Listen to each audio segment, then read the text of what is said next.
దేవుడు ప్రతి ఒక్కరిని ప్రతి విషయంలో క్షమించడానికి దేవుడు సిద్ధముగా ఉన్నాడు. అయితే ఒక విషయంలో, ఒకే ఒక విషయంలో ప్రపంచంలో ఎవరిని కూడా క్షమించడు. ఒక వ్యక్తి ఎన్ని తప్పులు చేసినా దేవుడు క్షమించగలడండి. శరీర విషయంలో తప్పులు చేయండి, దేవుడు క్షమిస్తాడు. భార్య విషయంలో తప్పులు చేయండి, దేవుడు క్షమిస్తాడు. బిడ్డల విషయంలో తప్పులు చేయండి, దేవుడు క్షమిస్తాడు. స్నేహితుల విషయంలో తప్పులు చేసినా సరే దేవుడు క్షమిస్తాడు. కుటుంబ విషయంలో తప్పులు చేసినా సరే దేవుడు క్షమిస్తాడు. అయితే ఒకే ఒక విషయంలో దేవుడు క్షమించడు. ఆయన పరిచర్య విషయంలో, ఆయన సంకల్పం విషయంలో, ఆయన యొక్క అభివృద్ధి విషయంలో ఎవడైతే తప్పు చేస్తాడో వాడికి క్షమాపణ లేనే లేదు.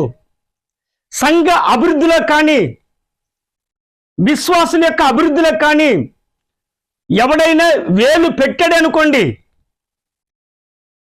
వాడికి క్షమాపణ లేనే లేదు. సంఖ్యాకాండము 16వ అధ్యాయము 16వ వచనం నుండి 32వ వచనములకు మీరు గమనించినట్లయితే అక్కడ కొరహు సంతతులు కనపడతారండి.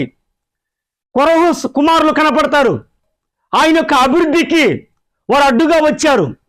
సంఘ క్షేమ అభివృద్ధికి అడ్డుగా వచ్చారు.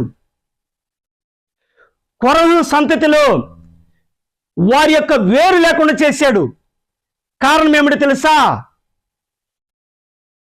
కొరహు సంతతి వారు వంశావళులు లేకుండా దేవుడు చేశాడు. కారణం ఏమిటో తెలుసా? ఆయన యొక్క సంకల్పం నెరవేర్చబడాల్సిన సమయంలో వారు అడ్డుగా వచ్చారు. కాబట్టి ఈరోజు ఎంతో మంది పరిచర్యలు అడ్డుగా వస్తున్నారు, దేవుని సేవకు అడ్డుగా వస్తున్నారు. ఆయన యొక్క అభివృద్ధి కాకుండా ఎంతో మంది అడ్డుగా వస్తున్నారు. కాబట్టి ఎన్నో కుటుంబాలు ఇప్పుడు పడిపోతున్నాయి. సంఘాలు అభివృద్ధి పడకపోవడానికి కారణం ఏమిటో తెలుసా? మీరు సంఘ అభివృద్ధికి అడ్డుగా వస్తున్నారు కాబట్టి సంఘాన్ని దేవుడు అభివృద్ధి చేయడం లేదు. ఎంతో మందికి వ్యాధులు రావడానికి కారణం ఏమిటో తెలుసా? దేవుని పనికి అడ్డుగా వస్తున్నారు కాబట్టి దేవుడు మీ పనికి అడ్డుగా వస్తున్నారు. మనసు మార్చుకోండి, ఆలోచన మార్చుకోండి, తలంపులు మార్చుకోండి. నీవెంతటి వాడైనా సరే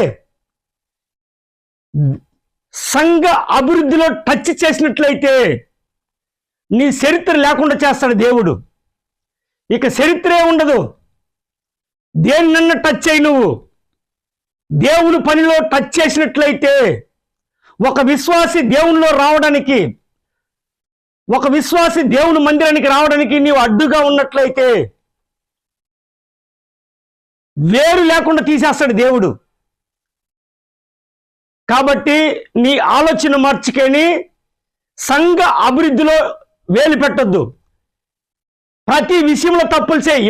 ఎన్ని తప్పులు చేసినా క్షమిస్తానికి దేవుడు సిద్ధముగా ఉన్నాడు. దేవుడు పని విషయంలో తప్పులు చేస్తే వాడికి క్షమాపణే లేదు. చదువుకోండి, వెళ్ళి సంఖ్యాకాండము 16వ అధ్యాయము 16వ వచనం నుండి 32 వరకు చదవండి. ఒకే ఒక నిమిషంలో చంపేస్తానంటాడు దేవుడు. ఎందుకని? కారణం ఏమిటి? దేవుని పనికి అడ్డుగా వచ్చారు కాబట్టి దేవుడు ఆ నిర్ణయాన్ని తీసుకోవాల్సి వస్తుంది. కాబట్టి మీ నిర్ణయం మార్చుకోండి, దేవుడు మిమ్మల్ని దీవిస్తాడు.